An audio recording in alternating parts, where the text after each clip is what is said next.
کیونکہ آج میرا ارادہ ہے زکوٰۃ کے مسائل، قرآن ہمیں اس کے بارے میں کیا کہتا ہے اور آمنہ کے لال پیارے پیغمبر محمد رسول اللہ صلی اللہ علیہ وسلم کیا فرماتے ہیں۔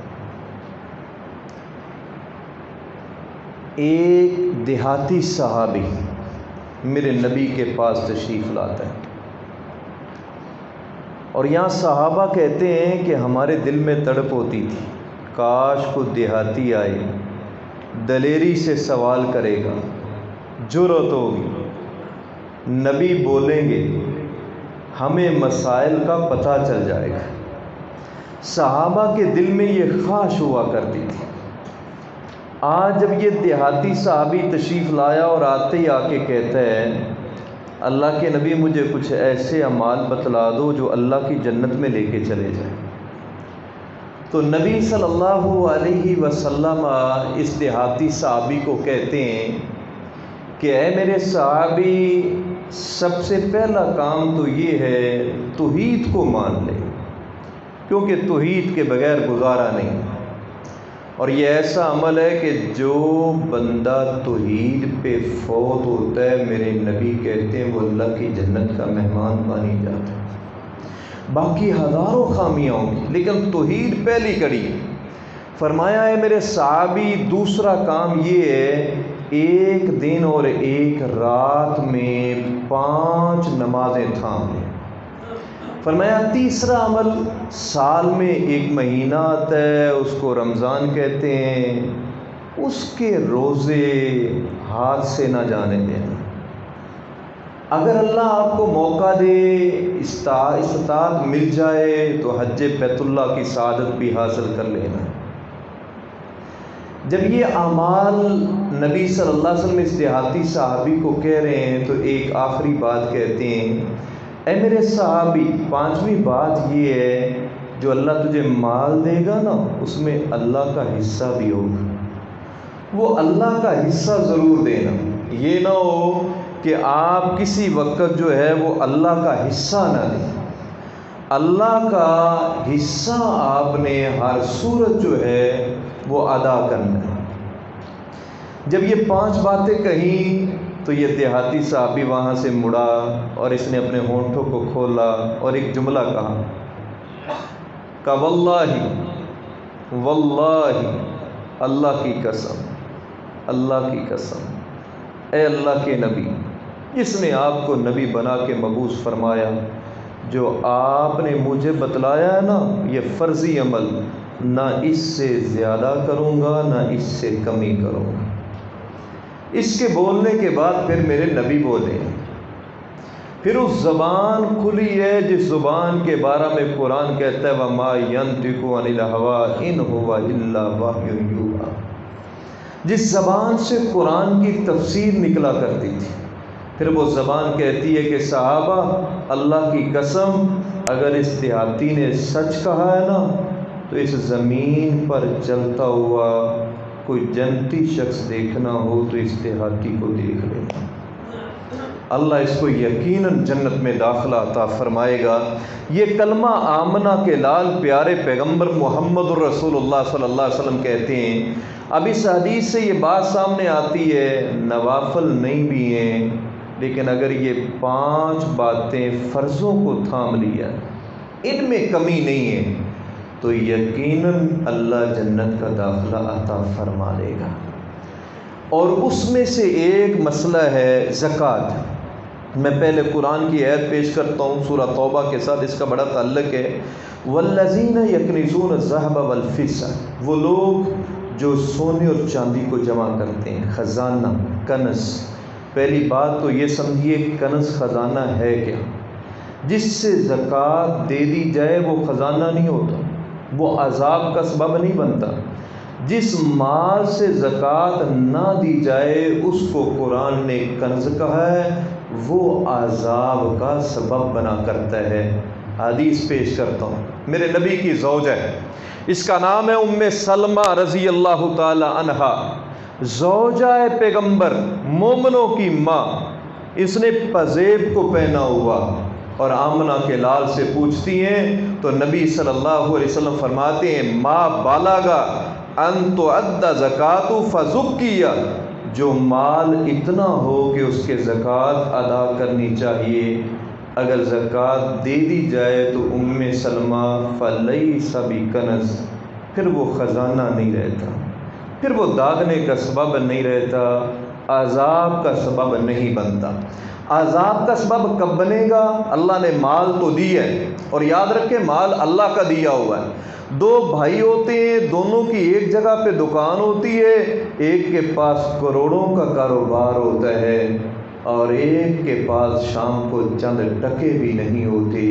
یہ سب کچھ اللہ کے پاس ہے کہ اللہ نے لوگوں کے دلوں میں اس بات کو ڈال دیا۔ فرمایا والذین یکنزون الذھب والفضہ، جب ان باتوں کو کہا کہ وہ سونے اور چاندی کو جمع کرتا ہے، ولا ينفقون فی سبیل اللہ، اور اس کو اللہ کے راستے میں خرچ نہیں کرتا۔ اب اس پہ ایک حدیث سناتا ہوں، امام ابو داؤد رحمہ اللہ تعالی اس حدیث کو لے کے آئے، من عطاہ اللہ مالا، جس کو اللہ نے مال دیا، جب اللہ نے مال دیا، مال جو ہے وہ اس سے زکوٰۃ ادا نہیں کرتا، مسل لہ، یہی مال اس کے لیے گنجے سانپ کی شکل اختیار کرتا ہے، اور یہ اس کو اپنے جبڑے کے ساتھ پکڑ لے گا اور یہ کہے گا انا مالو کا و انا کنزو کا، میں ہی تیرا مال ہوں جس کو تو جمع کرتا رہا، میں ہی تیرا خزانہ ہوں جس کو تو جمع کرتا رہا، اور تو نے زکوٰۃ کو ادا نہیں کیا۔ اب ہمارے جو بعض دوست ہیں، اچھا ان کا کیا طریقہ ہوتا ہے؟ وہ کہتے ہیں ہم پورا سال دیتے ہی رہتے ہیں۔ یہ الگ بات ہے، آپ سال دیتے ہیں نہیں دیتے ہیں، اللہ کے لیے پہلے فرضی زکوٰۃ کو الگ کریں، کیونکہ اس سے تم نے 1 روپیہ بھی نہ دیا تو اللہ کی عدالت میں مجرم ہو۔ جو نفلی صدقہ ہے اس پر تمہیں کوئی پوچھ گچھ نہیں ہوگی، وہ تو تم مرضی کے مالک ہو، دل چاہتا ہے تو کسی کو دینا، دل نہیں چاہتا تو کسی کو نہ دینا۔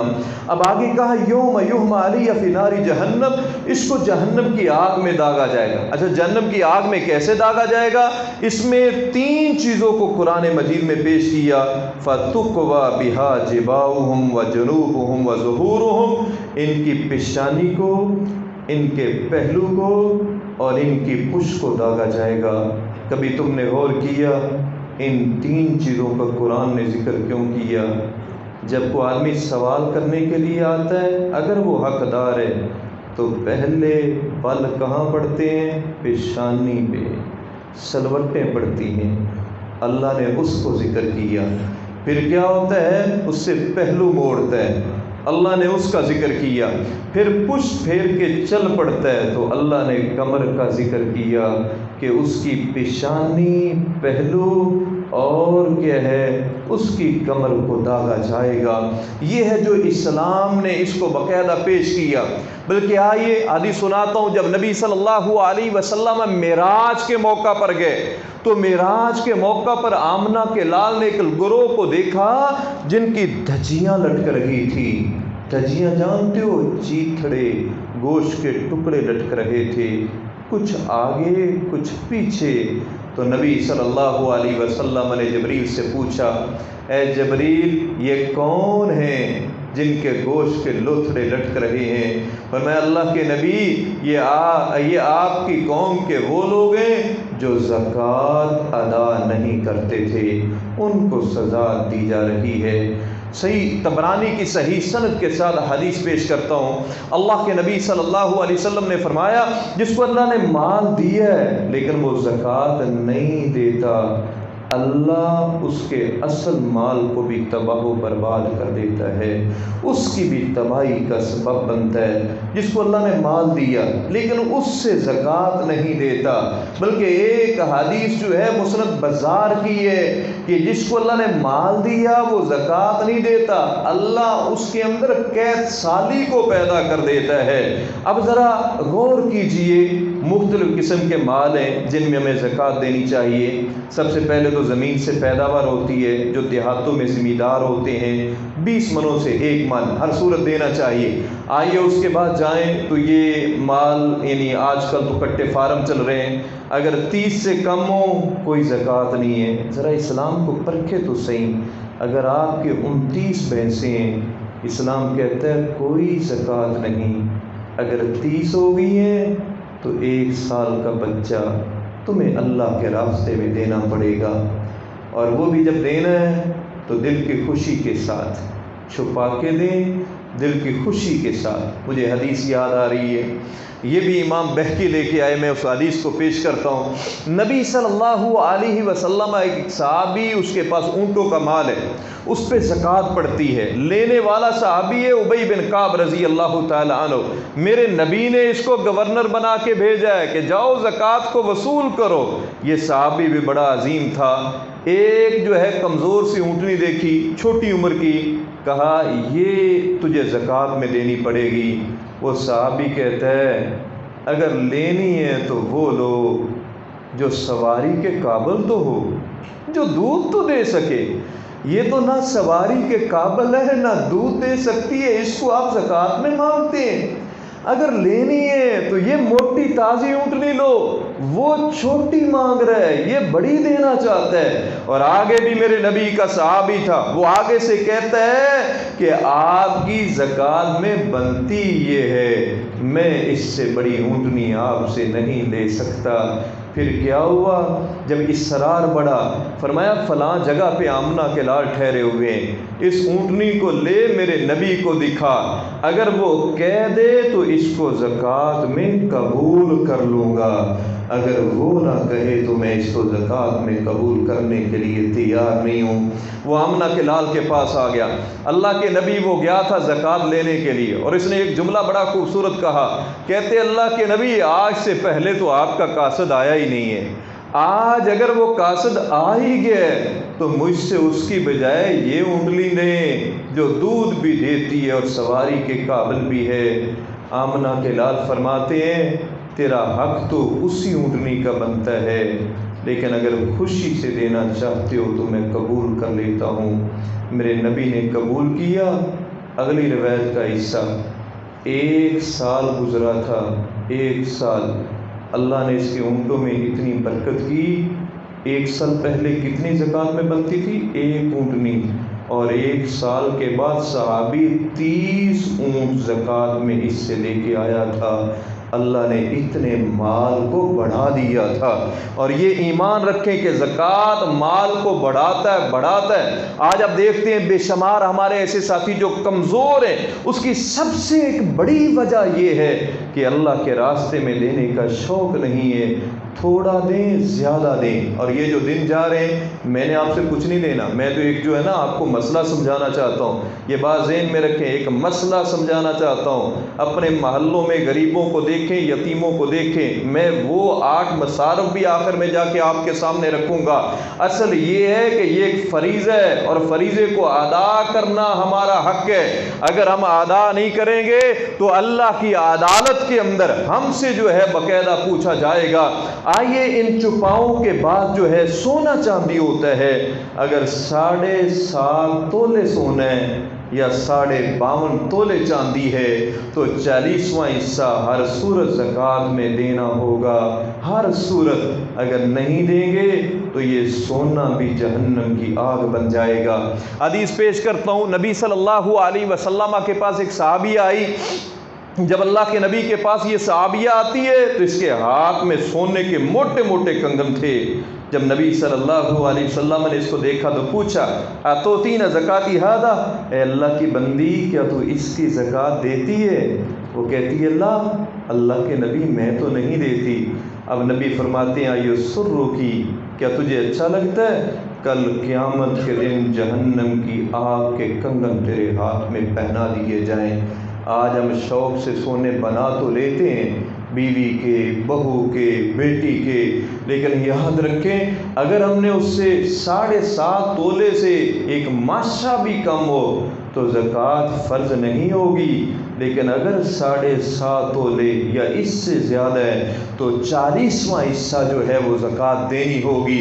اسی طرح چاندی 52.5 تولے، آئیے اگر کسی کے پاس نقدی پڑی ہے، اور دیکھیں اسلام کے قانون بڑے مضبوط ہیں، اس نقدی کو بڑے 1 سال گزر چکا ہے، اگر 1 سال سے کم میں تو زکوٰۃ نہیں پڑے گی، 1 سال گزر چکا ہے، اور یاد رکھیں وہ نقدی اس دور میں 52.5 تولے چاندی کے قریب آپ کی رقم پہنچتی ہے، جو تقریباً آج کے دور میں 80,000 بنتی ہے۔ اگر 80,000 روپیہ کسی نے جمع کر کے رکھا ہے تو یاد رکھیں اس سے زکوٰۃ دینا فرض ہے۔ اگر آپ زکوٰۃ نہیں دیں گے تو رب کی عدالت میں پوچھا جائے گا۔ پھر فرق دیکھیں، 1 لاکھ میں 2,500 اللہ کے حکم پر دینے ہوں گے، 97,500 کا تو مالک ہے۔ ذرا سوچیں، اگر 97,500 سے تیری ضرورتیں پوری نہیں ہو سکیں تو 2,500 سے بھی تیری ضرورتیں پوری نہیں ہو سکیں گی۔ تو کیا ہے 1 لاکھ سے 2,500 یہ اللہ کے راستے میں اگر وہ رقم 1 سال پڑی رہے۔ آئیے اس کے بعد کچھ کاروباری معاملات آتے ہیں۔ جب ہم کاروبار کو دیکھتے ہیں، ایک شخص کہتا ہے میرا بزنس ہے، کاروبار ہے، کاروبار میں پیسہ آ بھی رہا ہے، جا بھی رہا ہے، دکان ہے کپڑے کی یا کسی اور چیز کی، اب میں زکوٰۃ کیسے ادا کروں گا؟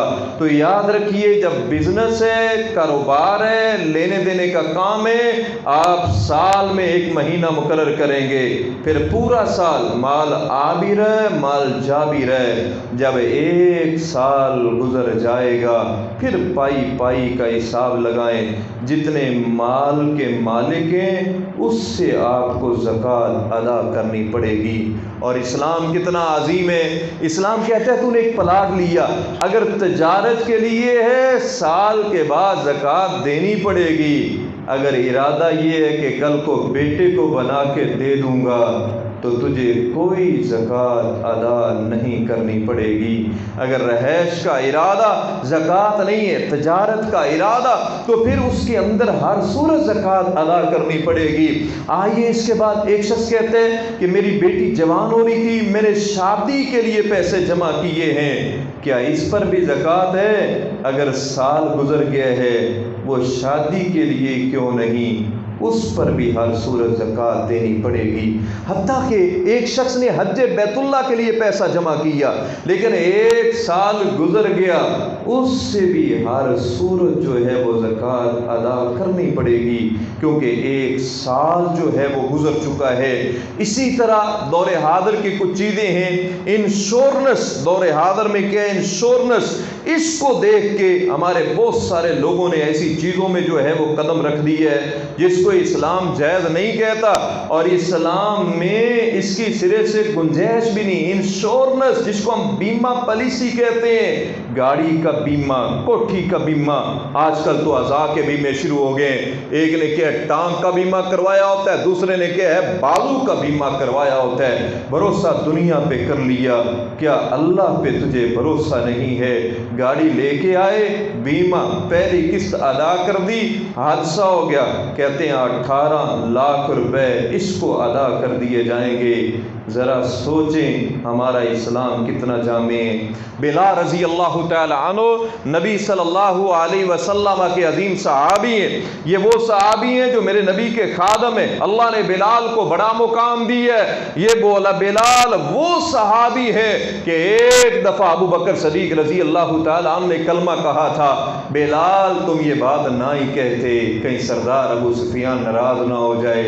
تو میرے نبی کو جب پتہ چلا تو اللہ کے نبی نے کیا کہا تھا، ابو بکر دیکھنا اگر بلال ناراض ہو گیا تو تیرا رب بھی تجھ پہ ناراض ہو جائے گا۔ اللہ نے اس بلال کو اتنا مقام دیا۔ تو اللہ کے نبی بلال کے پاس تشریف لا رہے، بلال کا جو باغ تھا اس کے اندر ردی کھجوریں ہوتی تھی۔ بلال رضی اللہ تعالی عنہ نے نبی کی محبت میں آ کے کہ میرے پاس نبی آ رہا ہے، اس نبی سے بڑھ کے کون ہوگا، کہ 2 کلو کھجوریں دیں اور 1 کلو عمدہ کھجور لے کے رکھ لی۔ جب آمنہ کے لال تشریف لائے، بلال کے پاس کھجور کو دیکھا، نبی کتنا عظیم تھا، ہر جگہ پہ حق کہتا تھا۔ کہا بلال آپ کی تو ردی کھجوریں، یہ عمدہ کھجوریں کہاں سے آ گئیں؟ کہا اللہ کے نبی 2 کلو دے کے 1 کلو لی ہیں۔ میرا نبی کہتا ہے حاضی ربا، بلال اسی کو تو سود کہا جاتا ہے، بلال اسی کو تو سود کہا جاتا ہے۔ حاضی ربا، حاضی ربا، جب 1 کلو کے بدلے میں 2 کلو سود ہے تو انشورنس بیمہ کیسے جائز ہوگا؟ ایک قسط 50,000 کی دی، حادثہ ہوا، کیا اس کے بدلے میں 50 لاکھ روپیہ لینا جائز ہوگا؟ ایک شخص نے کیا ہے جناب 3 قسطیں ادا کر دی، اس کے بعد قسطیں نہیں ادا کر سکا، 2-3 قسطیں مس ہوئی، اب کمپنی کیا کہتی ہے اس کی پہلی 3 قسطوں کو کیا ہے ہضم کر لیا جائے۔ اسلام کسی کے 1 روپے کو بھی دبانے کی اجازت نہیں دیتا، انشورنس بیمہ اسلام اس کی بھی اجازت نہیں دیتا۔ یاد رکھیے اسلام کے اندر یہ انشورنس بیمہ جائز نہیں ہے، بلکہ آئیے آج کل کچھ ہمارے کاروبار چلتے ہیں، کاروبار میں بھی کچھ چیزیں ہیں، جب ہم کاروبار کو دیکھتے ہیں تو اس میں کیا ہوتا ہے ادھار نقد کی بیع چلتی ہے، ادھار نقد کی بیع کو میں جائز کہتا ہوں اور جمہور اس کو جائز کہتے ہیں۔ بس اوقات کیا ہے ادھار ریٹ زیادہ ہوتا ہے اور نقد ریٹ کم ہوتا ہے، لیکن فیصلہ ایک سودے پہ ہوتا ہے، فیصلہ ایک سودے پہ ہوتا ہے۔ اگر 3 شرطیں ہوں تو جائز ہیں۔ سب سے پہلی شرط قیمت طے ہو، دوسری شرط وقت مقرر ہو، تیسری شرط اگر مقرر وقت پہ نہ دے سکے تو ساتھ اضافہ نہ لگے، اگر اضافہ لگے گا تو سود ہو جائے گا۔